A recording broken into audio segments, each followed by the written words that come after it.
ವಿಶೇಷ ಕಾರ್ಯಕ್ರಮಕ್ಕೆ ಸ್ವಾಗತ. ನಾನು ಪ್ರಮೋದ್. ಬಹುಶಃ ಇವತ್ತಿನ ರಾಜ್ಯ ರಾಜಕಾರಣದ ಕೇಂದ್ರ ಬಿಂದು ಅಂದರೆ ಸಿ.ಟಿ. ರವಿ ಅವರು. ಬೆಳಗಾವಿ ಅಧಿವೇಶನದಲ್ಲಾದಂತಹ ಘಟನೆಯ ಬಳಿಕ ಈ ಒಂದು ವಿಚಾರ ಸಾಕಷ್ಟು ದೊಡ್ಡ ಮಟ್ಟಿಗೆ ಚರ್ಚೆ ಆಗ್ತಾ ಇದೆ.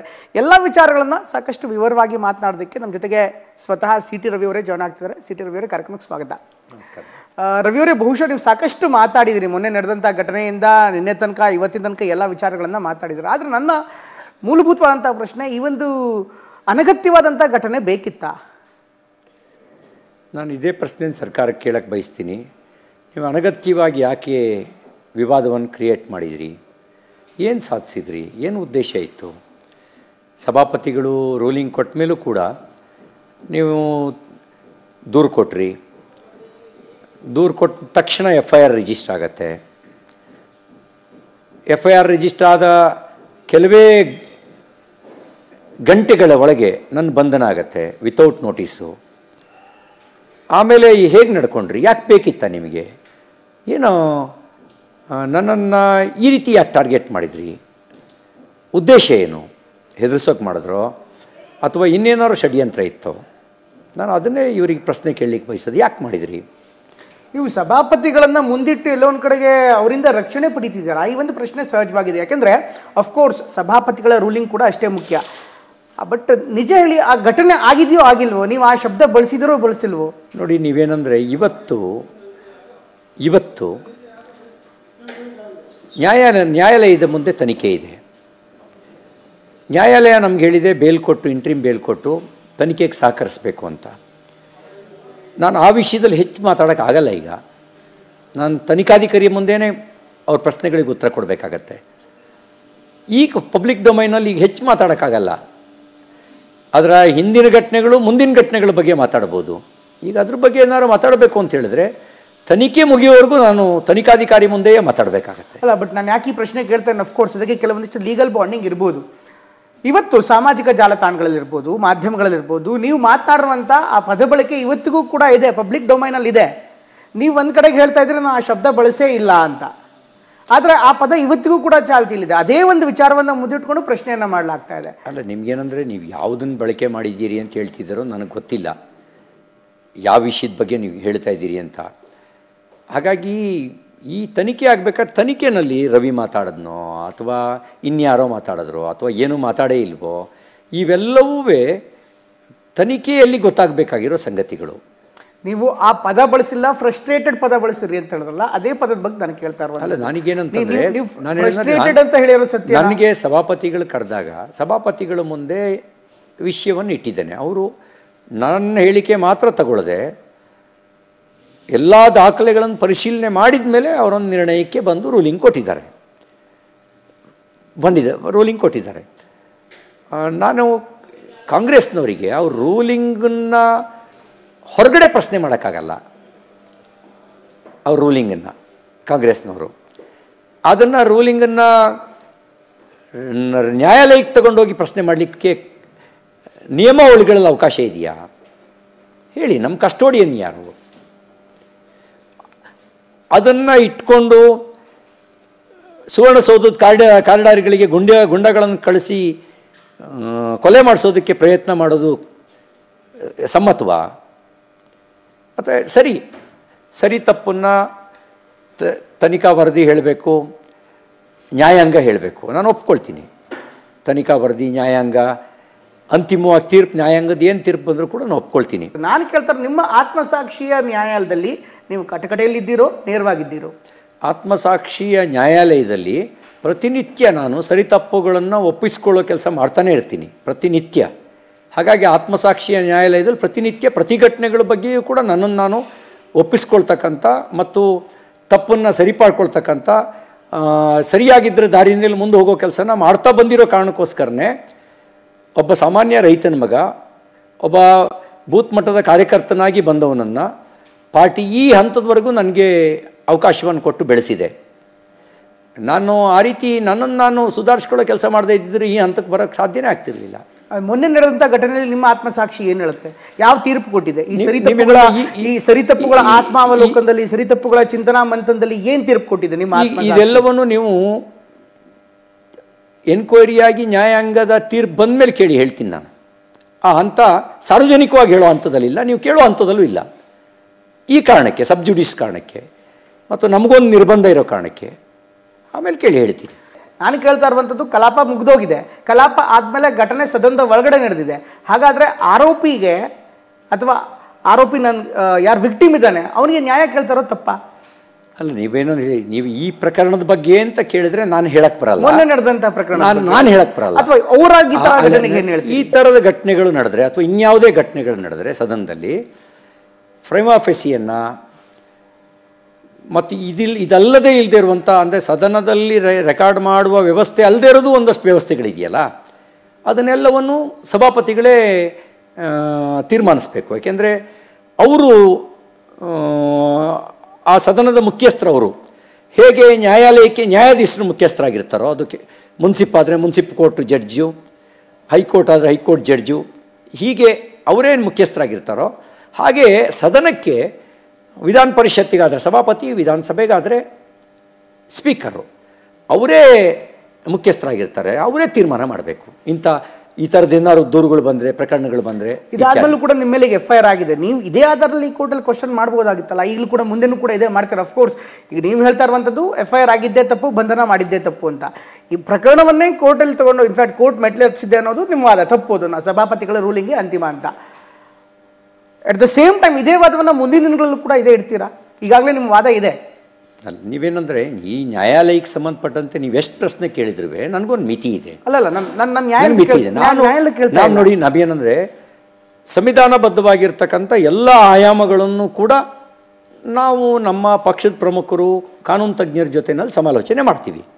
ಸಂವಿಧಾನಬದ್ಧವಾಗಿರೋದು ಕಾಂಗ್ರೆಸ್ಸು ಮತ್ತು ಶ್ರೀಮತಿ ಲಕ್ಷ್ಮೀ ಹೆಬ್ಬಾಳ್ಕರ್ ಅವರ ಬೆಂಬಲಿಗರು ನಡೆಸಿದ್ದು ಸಂವಿಧಾನಬದ್ಧವಾದದ್ದಲ್ಲ, ಕಾನೂನುಬದ್ಧವಾದದ್ದಲ್ಲ. ಉಪಮುಖ್ಯಮಂತ್ರಿಗಳು ಹೇಳಿದ ಮಾತು ಹೌದ್ರಿ, ಕಾರ್ಯಕರ್ತರು ಕೊಲೆ ಪ್ರಯತ್ನವೂ ಮಾಡ್ತಾರೆ ಅನ್ನೋದು ಸಂವಿಧಾನಬದ್ಧವಾಗಿರೋ ಮಾತಲ್ಲ. ಯಾಕೆಂದರೆ ಹಿ ಈಸ್ ಡೆಪ್ಟಿ CM. ಆಡಳಿತ ನಡೆಸುವವರ ಜವಾಬ್ದಾರಿ ಕಾನೂನು ಸಂರಕ್ಷಣೆಗೆ ಸಂಬಂಧಪಟ್ಟಂತೆ ಪ್ರತಿಯೊಬ್ಬ ನಾಗರಿಕನ ಜೀವರಕ್ಷಣೆ ಜವಾಬ್ದಾರಿ ಹೆಚ್ಚಿಂದ ಅವ್ರದ್ದೇ ಇರುತ್ತೆ, ಪ್ರೊವೊಕೇಟ್ ಮಾಡೋದಲ್ಲ. ಈ ವಿಷಯದಲ್ಲಿ ಕಾಂಗ್ರೆಸ್ ಪಾರ್ಟಿಯ ಕೆಲವರು ಮಾಡಿದ್ದು, ಇಡೀ ಪಾರ್ಟಿ ಅಂತ ನಾನು ಹೇಳಿಲ್ಲ, ಪ್ರೊವೊಕೇಶನ್ನು, ಕೆಲವು ಮಂತ್ರಿಗಳು ಮಾಡಿದ್ದು ಪ್ರೊವೊಕೇಶನ್ನು. ಕಾನೂನುಬದ್ಧವಾಗಿರೋದು ಏನು ಬೇಕಾದ್ರೂ ಮಾಡಲಿ, ಕಾನೂನು ಪ್ರಕಾರ ನಾನು ನ್ಯಾಯಾಂಗ ನಾನು ತಪ್ಪು ಅಂತ ಹೇಳಿದ್ರೆ ನಾನು ತಪ್ಪಿಗೆ ಏನು ಶಿಕ್ಷೆ ಕೊಡುತ್ತೋ ಅದನ್ನು ಸ್ವೀಕಾರ ಮಾಡ್ತೀನಿ. ನಿನ್ನೆ DK ಶಿವಕುಮಾರ್ ಅವರು ನಿಮ್ಮನ್ನು ಹ್ಯಾಬಿಚುವಲ್ ಅಫೆಂಡರ್ ಅಂತ ನೇರವಾಗಿ ಹೇಳಿದ್ರು. ಈ ನಿತ್ಯ ಸುಮಂಗಲಿ ಅಂತ ಪದ ಬಳಸಿದ್ರು, ನನ್ನ ವಿರುದ್ಧ ಮಾತನಾಡಿದ್ರು, ಮೊನ್ನೆ ಈ ರೀತಿಯಾಗಿ ಹೇಳಿದ್ದಾರೆ ಅಂತ. ನಿಮ್ಮ ಬಗ್ಗೆ ಈ ರೀತಿಯಾದಂಥ ಆರೋಪಗಳು ಸಾಕಷ್ಟು ಬಾರಿ ಕೇಳಿಬರ್ತದೆ. ಇದನ್ನು ರಾಜಕೀಯವಾಗಿ ಕೂಡ ನಿಮ್ಮನ್ನು ಎದುರಿಸ್ತಾ ಇದ್ದಾರೆ. ನೀವು ಇದನ್ನು ರಾಜಕೀಯಕ್ಕೆ ಯಾವ ರೀತಿ ಉತ್ತರ ಕೊಡೋದಕ್ಕೆ ಬಯಸ್ತೀರಿ? ಒಂದು, ನಾನು ಕೆಳ ಹಂತದಿಂದ ಬೆಳೆದು ಬಂದವನು, DK ಶಿವಕುಮಾರ್ ಅವರು ಕೆಳ ಹಂತದಿಂದ ಬೆಳೆದು ಬಂದವನು. ನನ್ನ ಬಗ್ಗೆ ಹೆಚ್ಚಿನದಾಗಿ ಚಿಕ್ಕಮಗಳೂರು ಜನರಿಗೆ ಗೊತ್ತು, ಅವ್ರ ಬಗ್ಗೆ ಹೆಚ್ಚಿನದಾಗಿ ಕನಕಪುರದ ಜನರಿಗೆ ಗೊತ್ತು. ನಾನು ಹೇಗೆ ಅವ್ರು ಹೇಗೆ ಅಂತ ನಾನು ಅವ್ರ ಬಗ್ಗೆನೂ ನಾನು ಕಾಮೆಂಟ್ಸ್ ಮಾಡೋಕ್ಕೆ ಹೋಗಲ್ಲ. ನಾನು ಯಾರೋ ಒಬ್ಬರ ವ್ಯಕ್ತಿನ ಗುರಿಯಾಗಿಟ್ಕೊಂಡು ಕೆಲವು ಪದ ಬಳಕೆ ಮಾಡಿದರೆ ಅದು ರೂಢಿಗತವಾಗಿರುವಂಥ ಪದಗಳಾಗಿರುತ್ತೆ. ಅವರಿಗೇನೋ ಹರ್ಟ್ ಮಾಡಬೇಕು ಅಂತಲ್ಲ, ಸನ್ನಿವೇಶನ ಎಕ್ಸ್ಪ್ಲೈನ್ ಮಾಡೋಕ್ಕೆ ರೂಢಿಗತವಾಗಿರೋ ಕೆಲವು ಶಬ್ದಗಳನ್ನು ಪ್ರಯೋಗ ಮಾಡ್ತೀವಿ. ಈಗ ನಾನು ಮುಖ್ಯಮಂತ್ರಿ ಸಿದ್ದರಾಮಯ್ಯನವ್ರಿಗೆ ಸಿದ್ದರಾಮ ಮೂಲಕ ನಂದೆ, ನಿಮ್ಮ ಮನಸ್ಥಿತಿ ತಾಲಿಬಾನಿಗಳಿಗೆ ಬೆಂಬಲ ಕೊಡುತ್ತೆ ಅನ್ನೋದನ್ನು ಹೇಳಬೇಕಾಗಿತ್ತು, ಅದಕ್ಕೆ ಸಿದ್ದರಾಮ ಮೂಲಕ ನಾನು ತಂದೆ. ನೀವು ಹಿಂದುತ್ವದ ವಿರೋಧಿ ಅಂತ ತೋರಿಸ್ಬೇಕಾಗಿತ್ತು. ನಾನು ಅದಕ್ಕೆ ಕನೆಕ್ಟ್ ಮಾಡೋಕ್ಕೇನು ಬೇಕು? ನೀವು ಹಾಗೆ SDPI PFIನಂಥ ತಾಲಿಬಾನಿ ಮನಸ್ಥಿತಿಯವರಿಗೆ ಸಪೋರ್ಟ್ ಮಾಡ್ತೀರಿ ಅಂತ ತೋರಿಸ್ಬೇಕಾಗಿತ್ತು, ಅದಕ್ಕೆ ಕನೆಕ್ಟ್ ಮಾಡಿದೆ. ನಿತ್ಯ ಸುಮಂಗಲಿ ಅಂತ ಅನ್ನೋದು ಒಂದು ಸನ್ನಿವೇಶವನ್ನು ಎಕ್ಸ್ಪ್ಲೈನ್ ಮಾಡೋದಕ್ಕೆ ಬಳಸಿದಂಥ ಕಾಮನ್ ವರ್ಡ್. ಅದು ಒಂದು ಸನ್ನಿವೇಶದ, ಅಂದರೆ ನೈತಿಕವಲ್ಲದ ರಾಜಕಾರಣ ಮಾಡೋರಿಗೆ ಅದು ಅನ್ವಯ ಆಗೋದಕ್ಕೆ ಬಳಸಿದಂಥ ಶಬ್ದ. ನೈತಿಕವಲ್ಲದ ರಾಜಕಾರಣ ಮಾಡ್ತಾರೆ ನನಗೆ, ಅದಕ್ಕೆ ಆಡುಭಾಷೆಯ ಶಬ್ದ ಬೇರೆಯೇ ಇದೆ. ಅದು ನೇರವಾಗಿ ತಾಗಿದ್ರೆ ಸರಿ ಅಂತ ಅನಿಸಲ್ಲ, ಸನ್ನಿವೇಶನ ಎಕ್ಸ್ಪ್ಲೈನ್ ಮಾಡಬೇಕು, ಅದಕ್ಕೆ ಅದನ್ನು ಆ ಥರದ ಶಬ್ದ ಪ್ರಯೋಗ ಮಾಡಿದೆ. ಆದರೆ ವಿಧಾನಸಭೆ ಒಳಗೆ ಕಲಾಪದೊಳಗೆ ನಾನು ನಿನ್ನ ನೋಡ್ಕೋತೀನಿ ಅನ್ನೋದು ಯಾವುದನ್ನು ಪ್ರತಿನಿಧಿಸುತ್ತೆ ಹೇಳಿ? ಯಾವುದನ್ನು ಪ್ರತಿನಿಧಿಸುತ್ತೆ ಹೇಳಿ? ಅಪ್ಪ ಅವ್ವ ಇತ್ಯಾದಿ ಎಲ್ಲ ಮಾತಾಡೋದು ಹೆಂಡತಿ ತಾಯಿ ಬಗ್ಗೆ ಮಾತಾಡೋದು ಯಾವುದನ್ನು ಪ್ರತಿನಿಧಿಸುತ್ತೆ? ಏನನ್ನು ಪ್ರತಿನಿಧಿಸುತ್ತೆ? ಕೊಲೆಗಾರ ಅನ್ನುವಂಥದ್ದು ನಿಮ್ಮ ಬಗ್ಗೆ ನೇರವಾಗಿ ಮಾಡಿದ್ರು ಅಂತ ಅದನ್ನು ಲಕ್ಷ್ಮೀ ಹೆಬ್ಬಾಳ್ಕರ್ ಅವರು ನೇರವಾಗಿ ಒಪ್ಕೊಂಡಿದ್ದಾರೆ. ನಾನು ಕೊಲೆಗಾರ ಅಂತ ಹೇಳಿದೆ. ಅವರು ರಾಹುಲ್ ಗಾಂಧಿ ಬಗ್ಗೆ ಮಾತನಾಡಿದ್ರು. ರಾಹುಲ್ ಗಾಂಧಿ ಡ್ರಗ್ ಅಡಿಕ್ಟ್ ಅಂತ ಹೇಳಿದ್ರು ರವಿಯವರು ಅನ್ನೋದು ಕೂಡ ಇದೆ. ನೀವು ನಿಮಗೆ ಹೇಗೆ ಕೊಲೆಗಾರ ಅಂತ ಹೇಳೋದು ತಪ್ಪು, ಅನಗತ್ಯವಾದಂಥ ಆರೋಪ ಮಾಡೋದು ತಪ್ಪು, ಅದೇ ರೀತಿ ನೀವು ರಾಹುಲ್ ಗಾಂಧಿ ಅವ್ರನ್ನ ಡ್ರಗ್ ಅಡಿಕ್ಟ್ ಹೇಳೋದು ಕೂಡ ತಪ್ಪಲ್ವಾ? ನೋಡಿ, ಒಂದೇನೆಂದರೆ ಪ್ರಧಾನಮಂತ್ರಿ ನರೇಂದ್ರ ಮೋದಿ ಅವ್ರನ್ನ ನರಹಂತಕ ಅಂತ ಕರೆದ್ರು. ನರಹಂತಕ ಅಂತ ಕರೆಯೋದು ಸರಿನಾ? ಒಂದು ತಪ್ಪಿಗೆ ಮತ್ತೊಂದು ಪ್ರಶ್ನೆ ಇಲ್ಲ ಅಂದರೆ ಕರೆಯೋದು ಸರಿನಾ? ವೀರ್ ಸಾವರ್ಕರ್ ತನ್ನ ಬದುಕನ್ನು ದೇಶಕ್ಕೆ ಸಮರ್ಪಣೆ ಮಾಡಿದವರು, ಅವ್ರ ಕುಟುಂಬವನ್ನೇ ಕಳ್ಕೊಂಡವರು, ಅಂಥ ಪುಣ್ಯಾತ್ಮನ ಬಗ್ಗೆ ಪ್ರತಿನಿತ್ಯ ಹೇಗೆ ಮಾತಾಡ್ತಾರೆ ಹೇಳಿ? ಕೆಲವರು ಪ್ರಚೋದಿಸ್ತಾರೆ, ಆಮೇಲೆ ನಾವೇನು ಮಾಡಿಲ್ಲ ಅಂತ ಅಂದ್ಕೊಂಡು ಕೂತ್ಕೊಳ್ತಾರೆ. ನಾನು ಸೈದ್ಧಾಂತಿಕ ವಿಷಯ ಬಂದಾಗ ಸ್ವಲ್ಪ ಕಠೋರವಾಗಿರ್ತೀನಿ, ಆದರೆ ಕೆಟ್ಟ ಮನುಷ್ಯ ಕೆಟ್ಟದ್ದು ಮಾಡುವಂಥ ಮನಸ್ಥಿತಿಯವನಲ್ಲ. ಕೆಲವರು ಅಜೆಂಡಾನೇ ಕೆಟ್ಟದ್ದು ಮಾಡೋದಿರುತ್ತೆ. ಅಜೆಂಡಾನೇ ಕೆಟ್ಟದ್ದು, ಒಳ್ಳೇದು ಮಾಡಬೇಕು ಅಂತ ಇರೋದೇ ಇಲ್ಲ. ಲೂಟಿ ಹೊಡಿಬೇಕು ಅಂತಲೇ ರಾಜಕಾರಣಕ್ಕೆ ಬಂದಿರ್ತಾರೆ. ಇನ್ನೊಬ್ಬನು ಮನೆ ಹಾಳು ಮಾಡೋದೇ ಅವರ ಬೆಳಗಿನ ಚಿಂತನೆ ಆಗಿರುತ್ತೆ. ಆ ಥರದ ಸಾಲಿನ ರಾಜಕಾರಣಿ ನಾನಲ್ಲ. ನಿಮ್ಮ ಪ್ರತಿ ಮಾತನ್ನು ಕೂಡ ಸ್ವೀಕರಿಸ್ತಾನೆ. ಇವತ್ತು ನಿಮ್ಮ ಮೇಲೆ ಸಾಕಷ್ಟು ನಿರೀಕ್ಷೆಗಳು, ನಿಮ್ಮನ್ನು ಮುಂದಿನ ಭವಿಷ್ಯದಲ್ಲಿ ಒಂದು ನಾಯಕನಾಗಿ ಅನೇಕರು ಸಹಜವಾಗಿ ನಿಮ್ಮ ಕಾರ್ಯಕರ್ತರು ಕೂಡ ಅಂದ್ಕೊಂಡಿರ್ತಾರೆ, ನಿಮ್ಮ ಪಕ್ಷದ ಹಲವಾರು ಮಂದಿ ಅಂದ್ಕೊಂಡಿರ್ತಾರೆ. ಅಂದರೆ ನಿಮ್ಮನ್ನು ಆ ರೀತಿಯಾಗಿ ನೋಡ್ತಿರ್ತಾರೆ. ಈ ಒಂದು ಸಂದರ್ಭದಲ್ಲಿ, ಈ ರೀತಿಯಾದಂಥ ಘಟನೆ ಆದಂಥ ಸಂದರ್ಭದಲ್ಲಿ ರಾಜಕೀಯವಾಗೂ ಕೂಡ ಮೇಲ್ಪಂಕ್ತಿ ಹಾಕುವಂಥ ಜವಾಬ್ದಾರಿ ನಿಮ್ಮಂಥವ್ರಿಗಿದೆ ಅಂತ ನಾನು ಭಾವಿಸ್ತೀನಿ. ಈ ರೀತಿಯಾದಂಥ ಘಟನೆಗಳು ಮೇಲ್ಪಂಕ್ತಿ ಆಗತ್ತೆ ರವಿ ಅವರೇ? ಒಂದೇನೆಂದರೆ ಸುಧಾರಿಸ್ಕೊಂಡೋದು, ತಪ್ಪುಗಳನ್ನು ಕಡಿಮೆ ಮಾಡ್ಕೊಳ್ತಾ ತನ್ನನ್ನು ತಾನು ಅಪ್ಗ್ರೇಡ್ ಮಾಡ್ಕೊಳ್ಬೇಕಾಗಿರೋದು ಒಬ್ಬ ಬೆಳೆಯುವವನ ಜವಾಬ್ದಾರಿ. ಹಾಗಾಗಿ ನಾನು ಪ್ರತಿ ಸಂದರ್ಭಗಳಲ್ಲೂ ಕೂಡ ನನ್ನನ್ನು ನಾನು ಅಪ್ಗ್ರೇಡ್ ಮಾಡಿಕೊಳ್ಳುವಂಥ ಪ್ರಾಮಾಣಿಕ ಪ್ರಯತ್ನ ಮಾಡ್ತಿರ್ತೀನಿ. ಕೆಲವೊಮ್ಮೆ ಇಮ್ಮಿಡಿಯೇಟ್ ಅಪ್ಗ್ರೇಡ್ ಆಗ್ತೀನಿ, ಕೆಲವೊಮ್ಮೆ ಸತತ ಪ್ರಯತ್ನಗಳಿಂದ ಅಪ್ಗ್ರೇಡ್ ಆಗ್ತೀನಿ, ಕೆಲವು ಸರಿ ಸತತ ಪ್ರಯತ್ನ ಮಾಡಿಯೂ ಕೂಡ ಫೇಲ್ ಆಗ್ತೀನಿ. ಹೀಗೆ ನಡೆದಿರೋದೇ ಜೀವನ. ನಾನು ಪರಿಪೂರ್ಣ ಅಂತ ನಾನು ಹೇಳೋದಿಲ್ಲ. ಒಂದು ಹೇಳಬಲ್ಲೆ, ನಾನು ಕೆಟ್ಟವನಲ್ಲ. ಈಗ ವಿಜಯೇಂದ್ರ ಅವರು ಕೂಡ ಮೊನ್ನೆ ನೇರವಾಗಿ ಅವ್ರಿಗೂ ಕೂಡ ಅಂದರೆ ಅಫ್ಕೋರ್ಸ್ ನಿನ್ನೆ ಆದಂಥ ಘಟನೆಯಲ್ಲಿ ರೋಷ ವೇಷ ಎಲ್ಲ ಕೂಡ ಇರುತ್ತೆ. ಅತ್ತೆಗೊಂದು ಕಾಲ ಸೊಸೆಗೊಂದು ಕಾಲ ಅಂತ ನಿನ್ನೆ ನೀವು ಹೇಳಿದ್ರಿ. ನಮ್ಮ ಕಾಲ ಬಂದಾಗ ನಾವು ಉತ್ತರ ಕೊಡ್ತೀವಿ ಅಂತ. ಇವತ್ತು ಡಿ ಕೆ ಶಿವಕುಮಾರ್, ನಾನು ಯಾಕೆ ಪ್ರಶ್ನೆ ಕೇಳಿದೆ, ರಾಮನ ಹಾದಿಯನ್ನು ಆಯ್ಕೆ ಮಾಡೋರು ಸಂಘರ್ಷದ ಹಾದಿಗೆ ಹೇಳ್ತಾ ಇದ್ದಾರೆ. ಡಿ ಕೆ ಶಿವಕುಮಾರ್ ಅವರು ಇವತ್ತು ಹೇಳಿದ್ದಾರೆ, ಲೆಕ್ಕಾಚುಕ್ತ ಮಾಡೋಕ್ಕೆ ನಮಗೂ ಕೂಡ ಬರುತ್ತೆ, ನಮಗೆ ಕಲ್ತ್ಕೊಂಡಿದ್ದೀವಿ ಅಂತ. ಯಾವ್ಯಾವ ರೀತಿ ಹಿಂಸೆ ಕೊಟ್ಟರು, ಯಾವ್ಯಾವ ರೀತಿಯಲ್ಲಿ ಕಾನೂನು ದುರ್ಬಳಕೆ ಮಾಡಿಕೊಂಡ್ರು, ಪೊಲೀಸರು ದುರ್ಬಳಕೆ ಮಾಡಿಕೊಂಡ್ರು, ಈ ಎಲ್ಲ ಕಾರಣದಲ್ಲಿ ನೀವು ನಿಮ್ಮ ಕರ್ಮನ ಅನುಭವಿಸ್ತೀರಿ ಅಂತ ಹೇಳಿದೆ ನಾನು. ನೀವಾಗಲಿ ಲಕ್ಷ್ಮೀ ಹೆಬ್ಬಾಳ್ಕರ್ ಆಗಲಿ ಮುಖಾಮುಖಿಯಾದಂಥ ಸಂದರ್ಭದಲ್ಲಿ ನೀವು ಕಣ್ಣಲ್ಲಿ ಕಣ್ಣಿಟ್ಟು ನೋಡ್ತೀರಾ, ಹೃದಯ ತುಂಬಿ ಮಾತಾಡ್ತೀರಾ, ಅಥವಾ ಅವರಿಂದ ಅದೇ ಎಕ್ಸ್ಪೆಕ್ಟ್ ಮಾಡ್ತೀರಾ? ನೋಡಿ, ಒಂದೇನೆಂದರೆ ನನ್ನ ಮನಸ್ಸಿನಲ್ಲಿ ಯಾರ ಬಗ್ಗೆನೋ ದ್ವೇಷ ಇಲ್ಲ. ಅವ್ರನ್ನ ಕೇಳಿ. ರಾಜಕೀಯವಾಗಿ ಬಂದಾಗ ಅವ್ರನ್ನ ಟೀಕಿಸಿರ್ಬೋದು, ಆದರೆ ವೈಯಕ್ತಿಕವಾಗಿ ಸಿಕ್ಕಿದಾಗ ನಾನು ಏನಕ್ಕ ಚೆನ್ನಾಗಿದ್ದೀರಿ, ಏನಕ್ಕ ಮಿಂಚ್ತಾ ಇದ್ದೀರಿ ಅಂತಲೇ ಮಾತಾಡಿದ್ದೀನಿ. ಭಾಳ ಸರಿಯೇ. ಕೆಟ್ಟ ಮನಸ್ಸು, ಕೆಟ್ಟ ಹೃದಯ ಇದ್ದರೆ ನಾವು ಆ ರೀತಿ ಸಹಜವಾಗಿರೋಕ್ಕಾಗಲ್ಲ.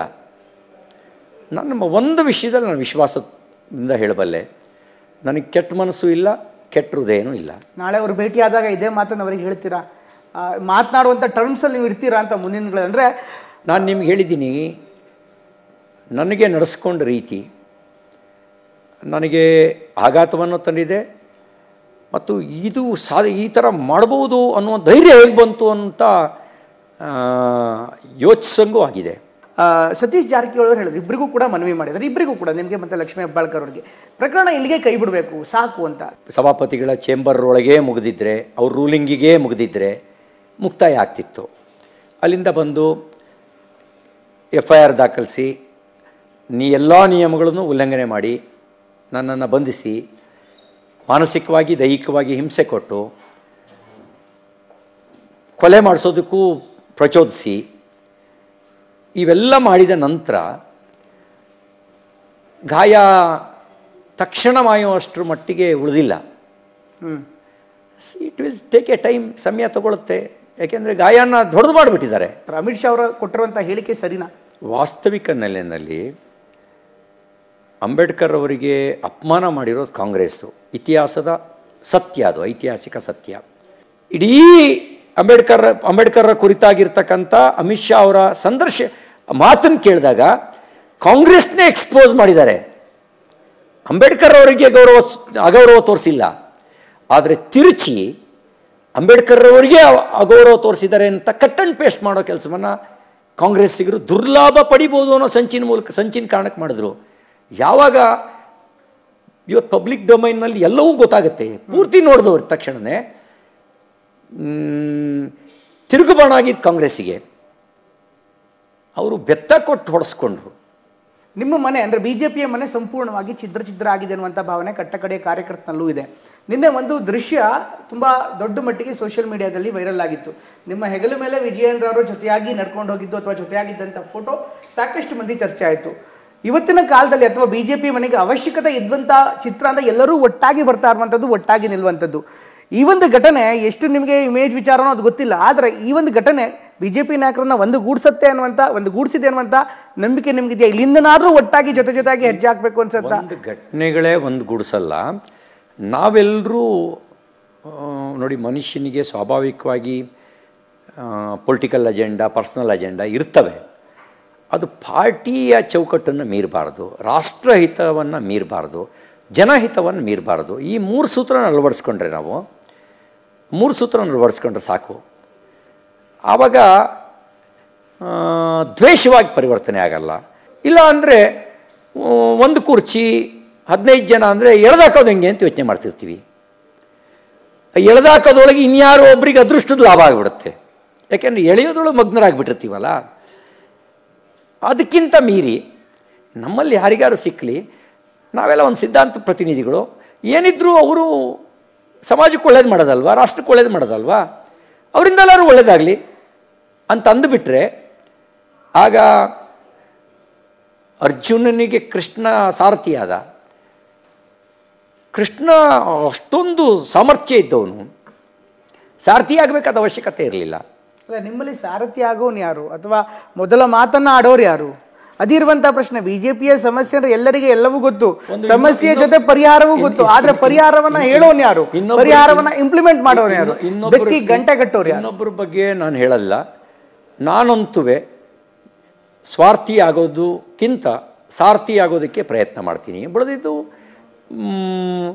ಭಾಗ್ಯದಲ್ಲಿದ್ದರೆ ಬರುತ್ತೆ. ಇನ್ನೊಬ್ಬರ ಬಗ್ಗೆ ದ್ವೇಷ ಮಾಡಿ, ಕೆಟ್ಟದ್ದು ಮಾಡಿ ರಾಜಕಾರಣ ಅಂತೂ ಮಾಡಲ್ಲ. ಒಂದು ಮಾತು ಹೇಳ್ತಿರ್ತೀರಿ ಅನಂತಕುಮಾರ್ ಅವ್ರದ್ದು, ಬಾರದು ಬಪ್ಪದು ತಪ್ಪದು ಅಂತ. ಫೈನಲಿ ಸರ್, ಭಾಗ್ಯ ಮೇ ಆಯ್ತೋ ಬಾಕ್ಕರ್ ಆಯೇಗಾ, ಭಾಗ್ಯ ಮೇ ನಹೀ ಆಯ್ತೋ ಆಕ್ಕರ್ ಬಿ ಭಾಗ್ ಜಾಯೇಗಾ. ರೈಟ್ ಸರ್, ಫೈನಲಿ ನೀವು ಕೂಡ ಯಾರ್ದೋ ಒಬ್ಬರ ಮಾತನ್ನು ಕೇಳಿ, ನೀವು ಕೂಡ ಈ ಒಂದು ಸಿದ್ಧಾಂತವನ್ನು ಕೇಳಿ ನೀವು ಈ ಒಂದು ಹೋರಾಟಕ್ಕೆ ಬಂದಿದ್ದೀರಿ. ಅದೇ ರೀತಿ ನಿಮ್ಮನ್ನೂ ಕೂಡ ನೋಡ್ತಾನೆ ಮೈ ಮೇಲೆ ಬಟ್ಟೆ ಇಲ್ದಿದ್ರು ಕೂಡ BJP ಬಾವುಟ ಇಡುವಂಥ ಕಾರ್ಯಕರ್ತ ಇರುವಂಥ ಅನೇಕರಿದ್ದಾರೆ. ಅಂಥವ್ರಿಗೆ ಏನು ಹೇಳ್ತೀರಿ? ಅಂಥ ಕಾರ್ಯಕರ್ತರೇ ಸ್ಫೂರ್ತಿ. ಮತ್ತು ನಾನು ಕೂಡ ಕಾರ್ಯಕರ್ತನ ಮನೋಭಾವನೆಯಿಂದ ಹೊರಗೆ ಬಂದಿಲ್ಲ.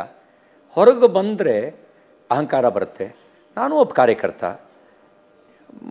ಹೇಳಬಹುದು ವಯಸ್ಸಲ್ಲಿ ಹಿರಿಯ ಆದರೆ ಜ್ಯೇಷ್ಠ ಕಾರ್ಯಕರ್ತ, ರೆಸ್ಪಾನ್ಸಿಬಿಲಿಟಿ ಇದ್ದರೆ ಜವಾಬ್ದಾರಿಯುತ ಕಾರ್ಯಕರ್ತ, ರಾಷ್ಟ್ರೀಯ ಸ್ತರದ ಜವಾಬ್ದಾರಿ ಇರೋ ಕಾರ್ಯಕರ್ತ, ಸ್ತರವನ್ನು ಆಧರಿಸಿ ಹೇಳ್ಬೋದು. ಆದರೆ ಕಾರ್ಯಕರ್ತ ಅನ್ನೋದು ರಾಷ್ಟ್ರೀಯ ಅಧ್ಯಕ್ಷರಿಗೂ ಇರುವಂಥ ಒಂದು ಕಂಪಲ್ಸನ್ನು, ಬೂತ್ ಅಧ್ಯಕ್ಷನಿಗೂ ಇರುವಂಥ ಒಂದು ಕಂಪಲ್ಸನ್ನು. ಆ ಕಂಪಲ್ಸನ್ನನ್ನು ಕಳ್ಕೊಂಡ್ರೆ